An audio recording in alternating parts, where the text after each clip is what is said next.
Hello, welcome to Oxford Heirlooms. Okay, so I am working on these tucks on the front of the gown so that I can get ready to insert lace in between them and then embroider some feather stitches on the outside. Now, I will admit that I decided to not try to do these with the sewing machine because with a 1/16 inch pin tuck, or not a pin tuck, a 1/16 inch tuck, I just didn't think I could keep control of the fabric. So as you can see on here, there's going to be a series of 4 pin tucks. I've completed these on the right side. I've completed one on the left. This will be the center lace panel. And I've completed one set of 3.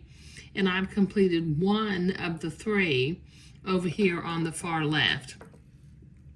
Now what I did was, because these need to fold to one side, I started, when I was sewing these ones on the right, I started on the outside pleat and worked my way inward. And then on this series of 3, I started on the outside pleat and worked my way inward. And then same on these, I started on the outside pleat and I worked my way inward. Now on this last set of 3, I've already started on the one on the outside, so I'm going to finger fold my next line, which is only about 1/4 of an inch away from the first pleat.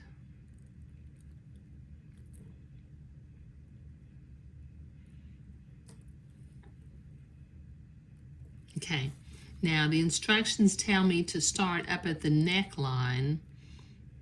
Let's see, let me make sure I'm lined up. And to just simply do some tiny little whips, not whip stitches, but tiny little running stitches. Now, I'm only going to do about 2 stitches at a time as I do this. I've got a single thread. My thread has a silk finish and it matches the color of the fabric. So I'm just doing a couple of little running stitches about 1/16 of an inch away from the edge at a time.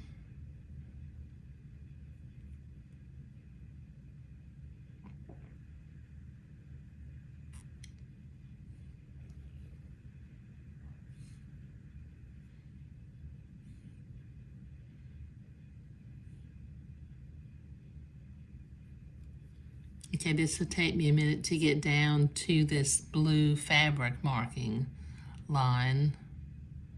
You know, I used the friction erasable pen to make lines that I needed to fold on, but I used the blue fabric marking pen, the water soluble one, so that I could tell where to stop, because once I have folded the fabric, I can't really see the end of the friction erasable pen line.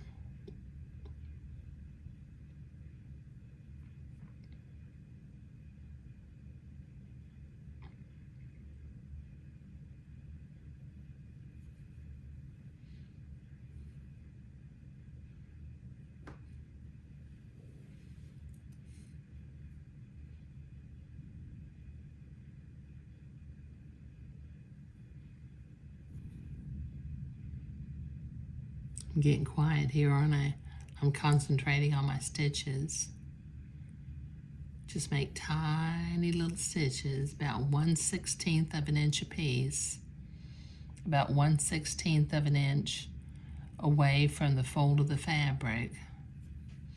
And I'm just working my way towards that blue line that I drew with the water soluble marker.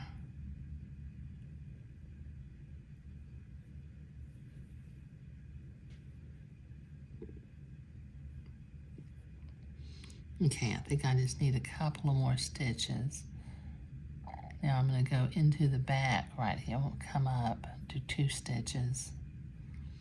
Then go into the back of the pleat. I'm going to come back into the front. Okay, now I need to be able to tie this pleat off. See how tiny those stitches are and how close they are to the edge? Okay, now I need to be able to tie this thread off at the bottom of the pleat. So I'm going to go into the inside of the gown at the bottom of the pleat.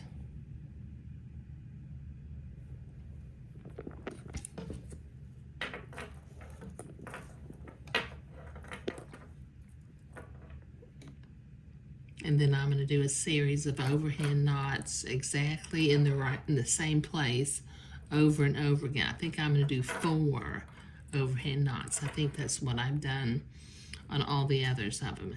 And that 4 overhand knots just tied right on top of each other will be a big enough knot where, because this really won't get any pressure, so the pleat won't come out.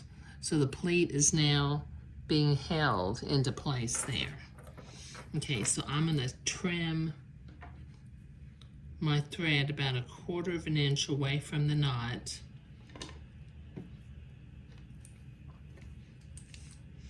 And then from the front,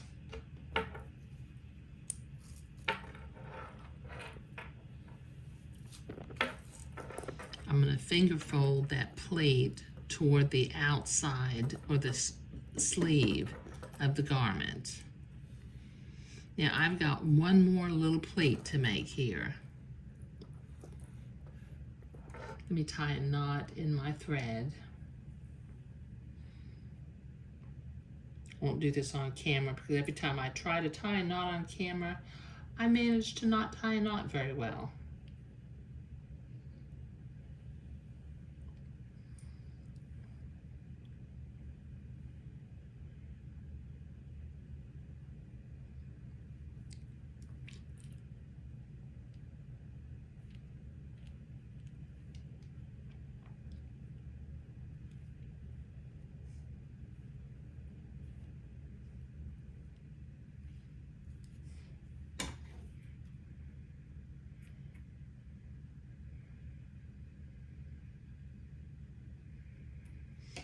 Okay, all right, now I'm back with a single thread. Let me put my needle down for just a minute, and I'm going to finger fold this last pleat.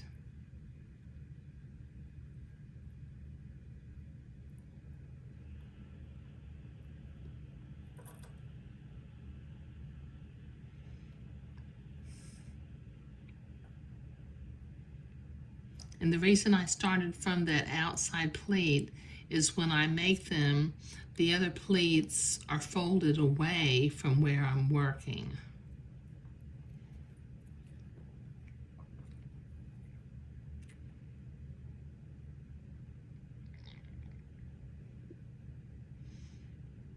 Okay, once again, just making tiny little stitches.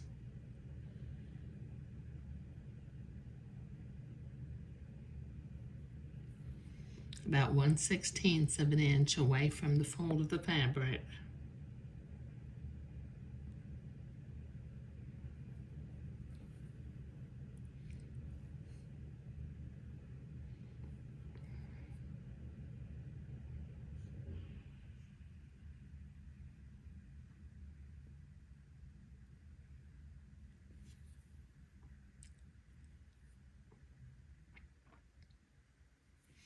And I'll work my way to the bottom of this pleat.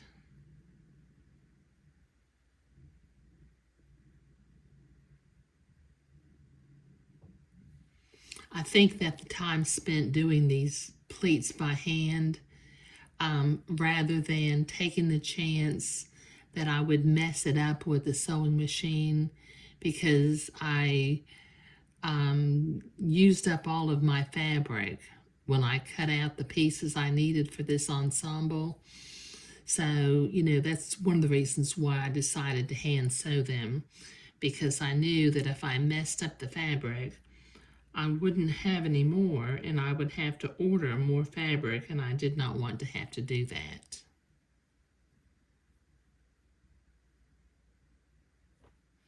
Okay, see what I'm doing? I'm just sewing tiny little running stitches just next to about 1/16 of an inch away from the fold of the fabric.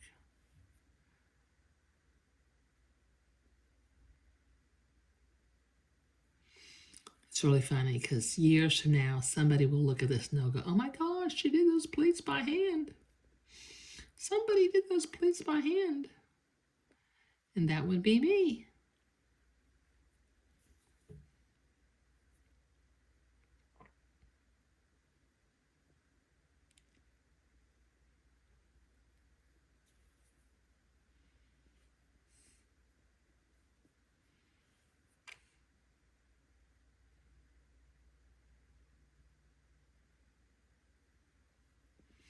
Okay, I just got another couple of stitches until I get to that blue mark.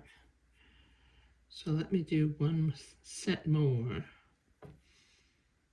Okay, now I'm really close to the blue mark, so I'm going to go in right at the top level of the blue mark.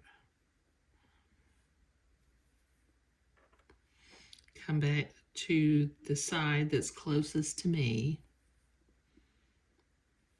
And that kind of anchors that thread. Then I'm going to, on the side of the plate where the thread is coming out, I'm going to go into the back or the inside of the gown.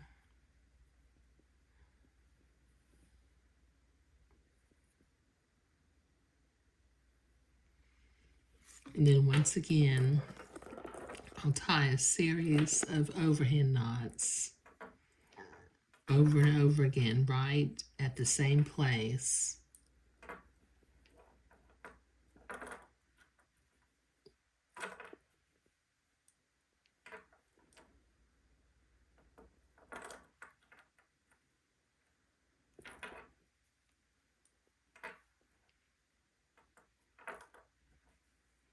There. Okay, I am finished sewing pleats. Put my needle up out of the way. And then I'm going to turn this over, and this last remaining pleat that I just sewed, I'm going to finger fold it toward the sleeve or the seam of the garment. Okay. All right, now in the next video, I'm not going to make, because this video is getting kind of long. Okay, so I've got these two sets of pleats are finger folded toward the right, and this two sets of pleats are finger folded towards the left. Now, I don't want, well, I guess I could draw my lines again. I think I'm not going to, though. I think in the next video, I'll work on doing my insertion lace. But in this video, we were hand sewing the little tucks up at the top of the day gown, or up the top of the dress. Thank you.